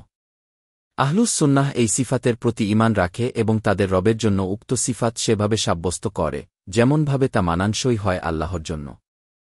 দাড়িপাল্লা ও হাউজ বিষয়ক আকীদা। মূল পাঠ: وأقر بالميزان والحوض اللذ أرجو بأني منه ريا أنهل। আমি আলমিজান তথা দাড়িপাল্লা সাব্যস্ত করি এবং সাব্যস্ত করি হাউজকেও, যেই হাউজের ব্যাপারে আশা রাখি, তৃষ্ণা নিবারণের জন্য আমি সেখান থেকে পানি পান করব। ব্যাখ্যা: শাইখুল ইসলাম জানিয়ে দিয়েছেন, তিনি মিজান তথা দাড়িপাল্লার প্রতি ঈমান রাখেন, যার মাধ্যমে আমলকে ওজন করা হবে। এটি এমন মিজান তথা দাড়িপাল্লা হবে যার দুটি পাল্লা এবং একটি জবান তথা মাপ নির্দেশক থাকবে। অনুবাদকের টিকা ইমাম সাফফারিনী রাহিমাহুল্লাহ মৃত্যু 1188 হিজরি বলেছেন, হাদিস থেকে প্রমাণিত হয়েছে এটা সত্যিকারের মিজান তথা দাড়িপাল্লা যার দুটো পাল্লা ও একটি জবান তথা মাপ নির্দেশক আছে। যেমনটি ইবনু আব্বাস ও হাসান বসরি বলেছেন এবং আমাদের উলামাগণ, আশারি সম্প্রদায়ের লোকজন ও অন্যান্য ব্যক্তিবর্গ স্পষ্টভাবে ব্যক্ত করেছেন। এ সম্পর্কিত হাদিসগুলো মুতাওয়াতির অর্থাৎ বিপুল সংখ্যক বর্ণনাকারী কর্তৃক বর্ণিত এমন পর্যায়ে পৌঁছে গেছে এবং এ বিষয়ে হকপন্থী মুসলিমরা একমত পোষণ করেছে। দ্রষ্টব্য আবুল আউন মুহাম্মদ বিন আহমদ আসসাফারিনী আল-হাম্বালি লাওয়ামিউল আনওয়ারিল বাহিয়া ওয়া শাওয়াতিউল আশরারিল আশারিয়ালি শারহিদ দুরাতিল মুদিয়াকি আকদিল ফিরকাতিল মারদিনিয়া, দামেস্ক, মুয়াসসাসাতুল খাফিকিনা ওয়া মাকতাবাতুহা, দ্বিতীয় প্রকাশ 1402 হিজরি 1982 খ্রিস্টাব্দ, খণ্ড 2, পৃষ্ঠা 185। টিকা সমাপ্ত। ভালো আমল সমগ্র এক পাল্লায় রাখা হবে, আর মন্দ আমল সমগ্র আরেক পাল্লায় রাখা হবে। যদি মন্দ আমলের পাল্লা ভালো আমলের পাল্লার চেয়ে বেশি ঝুঁকে যায়, তাহলে এসব আমলকারী ব্যক্তি আযাবে নিপতিত হতে পারে। সূরা মুমিনুন, আয়াত 102, 103।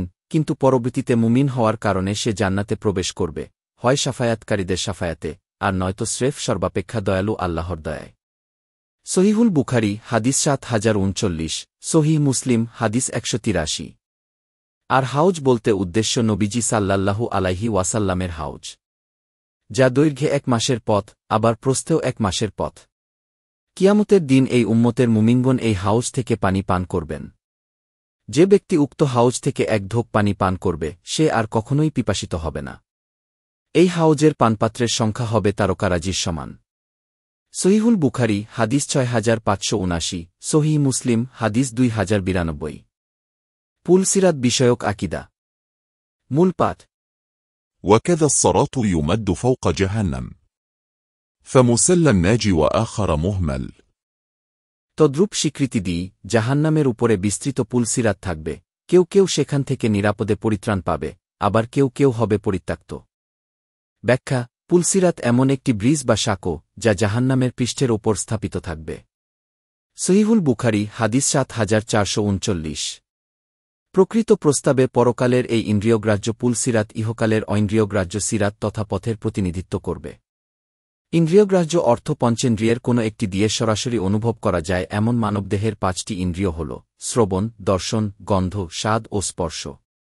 পক্ষান্তরে ঐন্দ্রিয়গ্রাহ্য অর্থ পঞ্চেন্দ্রিয়ের কোনোটি দিয়েও সরাসরি অনুভব করা যায় না এমন। অনুবাদক ইহকালের সিরাত তথা পথের ব্যাপারে আল্লাহ বলেছেন, নিশ্চয় এটাই আমার সরল পথ, সুতরাং তোমরা এ পথের অনুসরণ করো। সূরা আনাম, আয়াত 153। তিনি আরও বলেছেন, নিশ্চয় আপনি সরল পথের দিকে পথ প্রদর্শন করে থাকে। সূরা শুরা, আয়াত 52। ইহকালে যেই সিরাত তথা পথের অনুসরণ করার নির্দেশ দেওয়া হয়েছে সেটা আল্লাহর কিতাব এবং রাসূলুল্লাহ সাল্লাল্লাহু আলাইহি ওয়াসাল্লামের সুন্নাহয় বিবৃত শরীয়ত। যে ব্যক্তি ইহকালে এই পথের ওপর সুদৃঢ় থাকবে, কিয়ামতের দিন পুলসিরাত অতিক্রমের সময়ও সুদৃঢ় থাকবে। আল্লাহর শরীয়তের প্রতি যে যত দ্রুত ধাবমান থাকবে, সে জাহান্নামের উপরে বিস্তৃত পুলসিরাতও তত দ্রুত অতিক্রম করবে। বিশুদ্ধ হাদিস থেকে জানা যায়, ইন্দ্রিয়গ্রাহ্য পুলসিরাতের উপর মুসলিমদের পারাপার একই রকম হবে না, বরং সেখানে বিরাট তারতম্য ঘটবে। কেউ কেউ চোখের পলকে অতিক্রম করবে, কেউ কেউ বিজলির গতিতে, কেউ কেউ বাতাসের গতিতে, কেউ কেউ উৎকৃষ্ট অশ্বের গতিতে, আবার কেউ কেউ মানুষের দৌড়ের গতিতে অতিক্রম করবে। কেউ কেউ হেঁটে হেঁটে যাবে, আবার কেউ কেউ হামাগুড়ি দিয়ে যাবে, এমনকি কেউ কেউ পেটের ওপর ভর দিয়ে অতিক্রম করবে। সহিহুল বুখারী হাদিস 7439। আল্লাহর শরীয়ত অনুযায়ী চলা এবং শরীয়ত পালনে দ্রুত ধাবিত হওয়ার তারতম্য অনুযায়ী পুলসিরাতের এই তারতম্য ঘটবে। এরপর শাইখুল ইসলাম বলেছেন, কেউ কেউ সেখান থেকে নিরাপদে পরিত্রাণ পাবে, আবার কেউ কেউ হবে পরিত্যক্ত। অর্থাৎ ইহকালে সরল পথের উপরে যে ব্যক্তির ঐন্দ্রিয়গ্রাহ্য পথচলা সুদৃঢ় ও সঠিক হবে সে পুলসিরাতে পরিত্রাণ লাভ করবে। পক্ষান্তরে ইহকালে যার পথচলা দোদুল্যমান হবে, পুলসিরাত থেকে তার পতন ঘটবে। আলিয়াজু বিল্লাহ, আল্লাহর পানা। জান্নাত ও জাহান্নাম বিষয়ক আকিদা। মূল পাঠ। والنار يصلاها الشقي بحكمة وكذا التقي إلى الجنان سيدخل। আল্লাহর হিকমা তথা প্রজ্ঞা অনুযায়ী হতভাগা ব্যক্তি প্রবেশ করবে জাহান্নামে, তদ্রূপ মুত্তাকি বান্দাও প্রবেশ করবে জান্নাতে। ব্যাখ্যা মহান আল্লাহ জান্নাতের জন্য তার অধিবাসী প্রস্তুত করেছেন এবং জাহান্নামের জন্য তার অধিবাসী প্রস্তুত করেছেন। সহিহ মুসলিম হাদিস 2662। এটা কেবল তাদের আমলের প্রতিদান হিসেবে এবং মহান আল্লাহ তাদের জন্য যেই সৌভাগ্য ও দুর্ভাগ্য তাকদিরে লিপিবদ্ধ করেছেন সে অনুযায়ী সংঘটিত হবে। হে আল্লাহ, আপনার রহমত দিয়ে আপনি আমাদেরকে পরিত্রাণপ্রাপ্তদের অন্তর্ভুক্ত করুন এবং সাফল্যবান হিসেবে আমাদেরকে লিপিবদ্ধ করুন, যারা লাঞ্ছনার আযাব থেকে নিরাপত্তা লাভ করবে, যেই লাঞ্ছনার আযাব মূলত কুফরকারী ও পাপাচারীদের জন্য নির্ধারিত, যেই আযাব তারা ভোগ করবে জাহান্নামের অগ্নিকুণ্ডে। আলিয়াজু বিল্লাহ, আল্লাহর পানাহ চাই। কবরের প্রশ্নোত্তর এবং কবরের সুখ ও শাস্তি বিষয়ক আকীদা। মূল পাঠ। ولكل حي عاقل في قبره عمل يقارنه هناك ويسأل। প্রত্যেক বিবেকবান জীবিত ব্যক্তির কবরে পার্থিব জীবনের আমলই হবে তার সঙ্গী, আর সেখানে তাকে জিজ্ঞাসাবাদও করা হবে। ব্যাখ্যা কবিতার এই চরণে বলা হয়েছে মানুষের কাছে তার আমলকে আকৃতি বা রূপ দিয়ে পেশ করা হবে। বর্ণিত হয়েছে বারা বিন আজিব রাদিয়াল্লাহু আনহু থেকে বর্ণিত, তিনি বলেন, একদা আমরা নবীজি সাল্লাল্লাহু আলাইহি ওয়াসাল্লামের সাথে জনৈক আনসার সাহাবীর জানাজায় বের হলাম। আমরা কবরের নিকটে পৌঁছলাম। তখন কবর খনন করা হচ্ছিল বলে নবীজি সাল্লাল্লাহু আলাইহি ওয়াসাল্লাম সেখানে বসে গেলেন। আমরাও তার চারপাশে শান্তভাবে বসলাম, যেন আমাদের মাথার ওপরে পাখি বসে আছে। তখন নবীজি সাল্লাল্লাহু আলাইহি ওয়াসাল্লামের হাতে একটি কাষ্ঠখণ্ড ছিল, যা দিয়ে তিনি মাটিতে দাগ কাটছিলেন। এরপর তিনি মাথা ওঠালেন এবং বললেন, তোমরা আল্লাহর নিকট কবরের আযাব হতে পানা চাও। তিনি একথা 2 বার বা 3 বার বললেন। তারপর বললেন, মুমিন বান্দা যখন দুনিয়া ত্যাগ করে এবং আখেরাতের দিকে অগ্রসর হতে থাকে, তখন তার নিকট আসমান থেকে উজ্জ্বল চেহারা বিশিষ্ট একদল ফেরেশতা আসেন, যাদের চেহারা যেন সূর্যের মতো। তাদের সাথে জান্নাতের কাফনসমূহের একটি কাফন থাকে এবং জান্নাতের সুরভিসমূহের এক জাতীয় সুরভি থাকে। তারা তার দৃষ্টিসীমার দূরে বসেন। এরপর মৃত্যুর ফেরেশতা তার নিকটে আসেন এবং তার মাথার নিকটে বসে বলেন, হে পবিত্র রূহ, বের হয়ে এসো আল্লাহর ক্ষমা ও সন্তুষ্টির দিকে। তখন তার রূহ সেরকমভাবে বের হয়ে আসে, যেরকমভাবে মশক থেকে পানি বের হয়ে আসে সহজে। তখন মৃত্যুর ফেরেশতা তা গ্রহণ করেন এবং এক মুহূর্তের জন্যও তা নিজের হাতে রাখেন না, বরং ওই সকল অপেক্ষমান ফেরেশতা এসে তা গ্রহণ করেন এবং ওই কাফন ও সুরভিতে রাখেন। তখন তা থেকে পৃথিবীতে প্রাপ্ত সমস্ত সুরভি অপেক্ষা উত্তম মিশকের সুরভি বের হতে থাকে। ফেরেশতাগণ তা নিয়ে উপরে উঠতে থাকেন এবং যখনই তারা ফেরেশতাদের মধ্যে কোনো ফেরেশতা দলের নিকট পৌঁছেন, তারা জিজ্ঞাসা করেন, এই পবিত্র রূহ কার?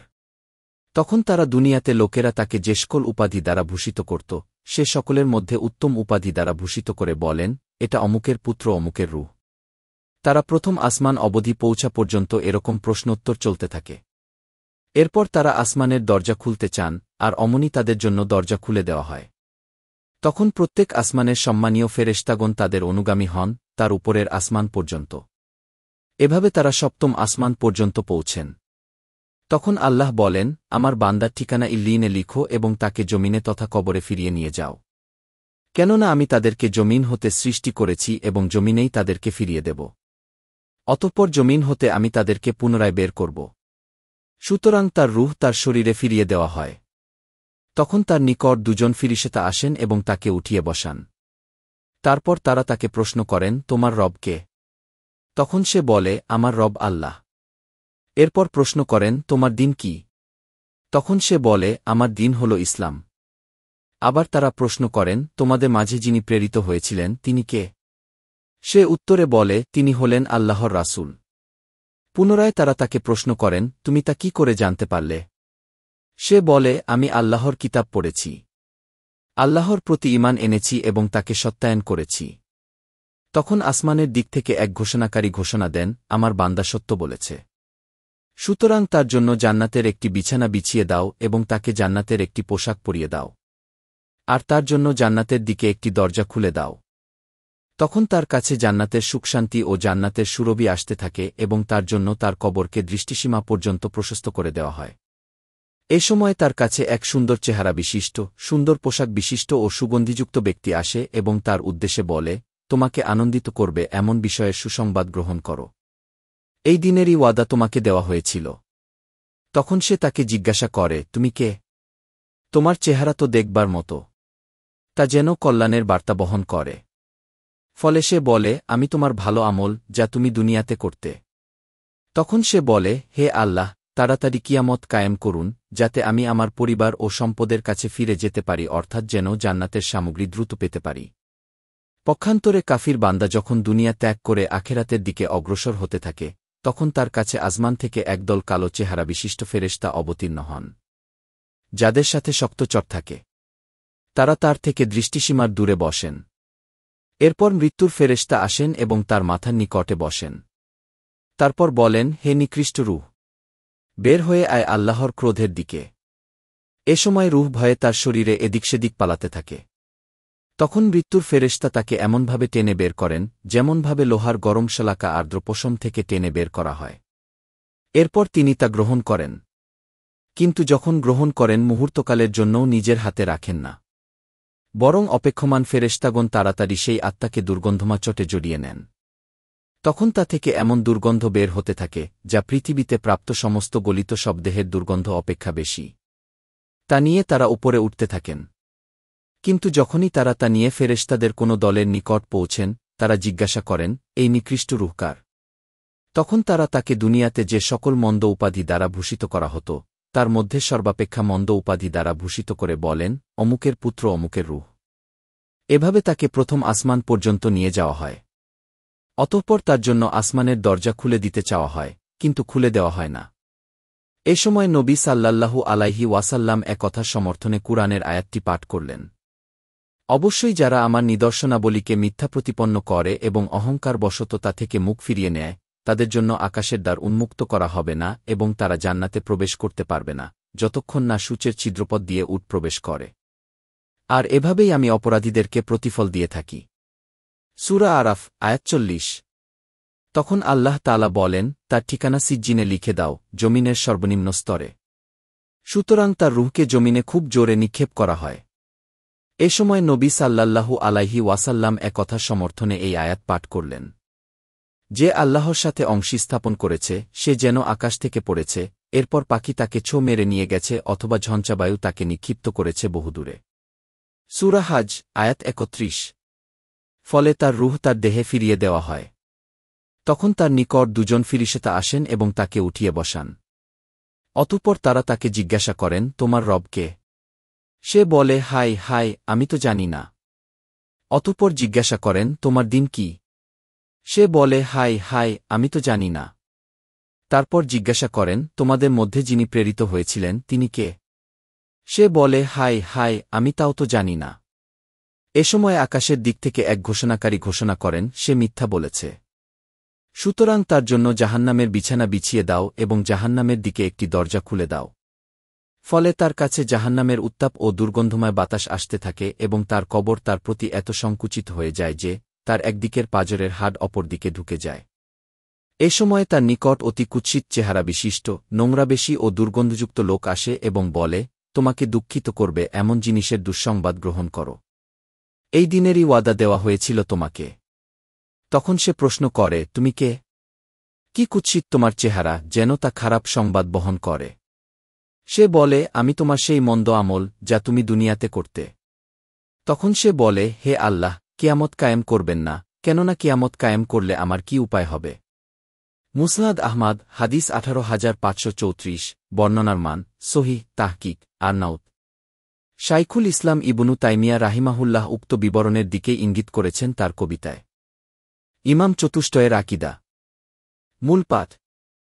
هذا اعتقاد الشافعي ومالك وأبي حنيفة ثم أحمد ينقل। এটাই শাফিঈ, মালিক, আবু হানিফা ও আহমাদ থেকে বর্ণিত আকিদা। فإن اتبعت سبيلهم فموفق وإن ابتدعت فما عليك معول। সুতরাং আপনি যদি তাদের পথ অনুসরণ করেন তাহলে তৌফিক প্রাপ্ত হবেন, আর যদি বিদাত করেন তাহলে আপনার ওপর নির্ভর করা হবে না। ব্যাখ্যা। অর্থাৎ আমি এখানে যেই আকিদা সমীক্ষা ও অনুসন্ধান করে বর্ণনা করেছি তা 4 ইমামের আকিদা, আর তারা হলেন শাফিঈ, মালিক, আহমাদ ও আবু হানিফা। সুতরাং আপনি যদি তাদের পথ অনুসরণ করেন তাহলে আপনি তৌফিক প্রাপ্ত বিবেচিত হবেন, কিন্তু আপনি যদি বিদাত করেন এবং তাদের আদর্শ থেকে বিচ্যুত হন তাহলে আপনার ওপর নির্ভর করা হবে না। অনুবাদকের টিকা। আপনার উপর নির্ভর করা হবে না এর মানে আপনার বিভ্রান্ত মতাদর্শ গৃহীত হবে না, আপনার প্রতি ভ্রূক্ষেপ করা হবে না। বরং নসিহত করা সত্ত্বেও যদি বাতিল মতাদর্শ থেকে ফিরে না আসেন, তাহলে আপনার থেকে সতর্ক করা হবে। দ্রষ্টব্য: মুয়াজ বিন আহমদ বিন ফুয়াদ আজ্জাইম, নাসরুদ দুরারিল আশারিয়া আলাল মানজুমাতিল লামিয়া আলমানসুবাতিলি শাইখিল ইসলাম ইবনি তাইমিয়া, অন্তর্জালিক সংস্করণ, তাবি, পৃষ্ঠা 268। টিকা সমাপ্ত। আমরা আল্লাহর কাছে চাইছি, তিনি যেন আপনাকে হকের প্রতি এবং হক গ্রহণ করার প্রতি হিদায়াত দান করেন। আর আল্লাহই তৌফিকদাতা। আল্লাহর তরফ থেকে মুহাম্মাদের জন্য এবং তার অনুসারীবৃন্দ ও সাহাবীবর্গের জন্য ধার্য হোক সালাত ও সালাম।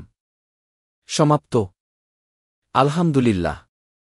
আমি অনুবাদক। মহান আল্লাহর ফজল ও করমে নানাবিধ ব্যস্ততা সত্ত্বেও 14ই শাবান 1446 হিজরি তারিখে ঈশার নামাজের পর এই পুস্তিকার অনুবাদকর্ম আরম্ভ করেছি এবং পরদিন 15ই শাবান 1446 মোতাবেক 15ই ফেব্রুয়ারি 2025 খ্রিস্টাব্দ ঈশার নামাজের আগে শেষ করেছি। এর সবই মহান আল্লাহর অশেষ অনুগ্রহ ও তৌফিকের ফল, নিশ্চয় তিনি মহানুভব ও মহান দাতা। ফালহামদুলিল্লাহি আওয়ালা ওয়া আখিরা।